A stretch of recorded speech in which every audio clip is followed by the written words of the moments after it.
Nos últimos anos, as operadoras de planos de saúde pararam de vender contratos individuais ou familiares porque se tornou muito cômodo a eles. O que eles fazem agora? Eles pegam uma família, pedem que se abra um CNPJ, utilize-se do CNPJ para inserir ali uma família dentro de um contrato empresarial. Por que eu faço um empresarial com muitas aspas? Porque um plano de saúde empresarial é aquele que eu destino aos meus empregados. É aquele que está inserido dentro da minha atividade produtiva.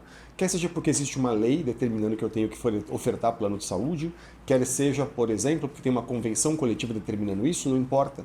É um plano de saúde empresarial que está destinado verdadeiramente aos meus empregados. Se eu tenho uma família dentro desse contrato, olha, nesse caso então, isso não pode ser chamado de plano de saúde empresarial, ainda que contratado via um CNPJ. Eu sempre costumo dar o seguinte exemplo que é muito simples de a gente conseguir compreender. Se eu tenho na minha casa uma empregada doméstica que trabalha para mim de segunda a sexta-feira, das 9 da manhã às 18 horas, você e eu sabemos as consequências jurídicas de que não registrá-la acarretará a mim e a você. Por quê? Porque essa pessoa claramente é uma empregada doméstica. Mesmo que você tenha contratado ela, chamando ela de minha autônoma, a minha microempreendedora de serviços de limpeza, que você tenha feito um contrato com ela qualquer, não importará para a justiça. Por quê? Porque o nome que você dá ao contrato não é relevante. O que é relevante efetivamente? Aquilo que acontece na prática. Isso a gente chama no direito de primazia da realidade. O que é isso? Significa dizer, não importa o nome que você deu a um contrato, importa aquilo que é efetivamente esse contrato. E esse é um contrato em que, nessa relação, é uma relação de trabalho, é uma relação de emprego. E aqui no plano de saúde é o quê? É um plano de saúde familiar, se está uma família dentro desse contrato. E aí vem uma consequência legal. A primeira consequência legal é se a justiça entende que esse contrato é um plano de saúde falso empresarial, a primeira grande consequência é a operadora não pode rescindir jamais esse contrato de plano de saúde, salvo em casos de fraude ou de inadimplência maior que 60 dias, ok? Não fraudou, não ficou inadimplente, não pode rescindir esse contrato. E qual é a segunda grande consequência jurídica? Olha, várias matérias a respeito disso.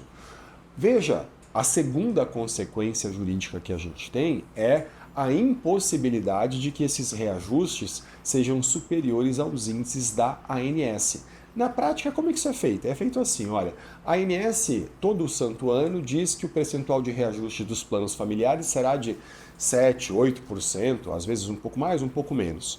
Mas os planos de saúde empresariais, efetivamente, costumam subir 20, 22, 25%.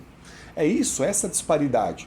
Então, eventualmente, a justiça reconhecendo que o seu contrato é um contrato falso empresarial, e muitas vezes ela exige até que o plano de saúde, então, prove quais foram os percentuais de reajuste que foram praticados aqui, por que você precisa de um percentual tão alto de reajuste?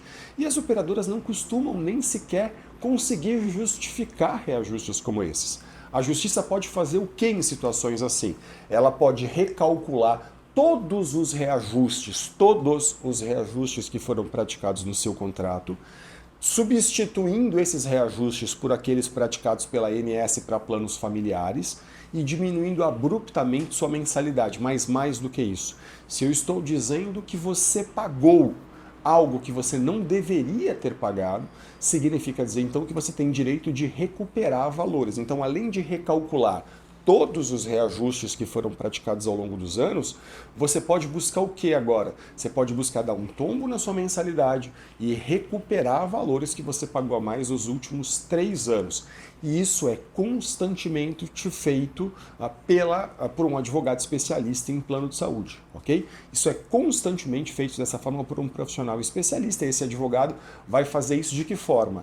Em geral, pela via judicial, já que não existem aqui caminhos ou elementos em regra, para que a gente possa buscar isso fora da justiça. Então, meu conselho a você é, se você está passando por reajustes abusivos, fale sempre com um advogado especialista em plano de saúde, a fim de avaliar o seu caso, a sua situação e de entender aí que existem formas estratégicas de manejar uma ação judicial, visando eventualmente até buscar fazer a transformação desse plano de saúde empresarial, não falso empresarial, que na prática se traduz num plano familiar. Porque qual é a outra e a última das consequências que podem acontecer nesse contrato?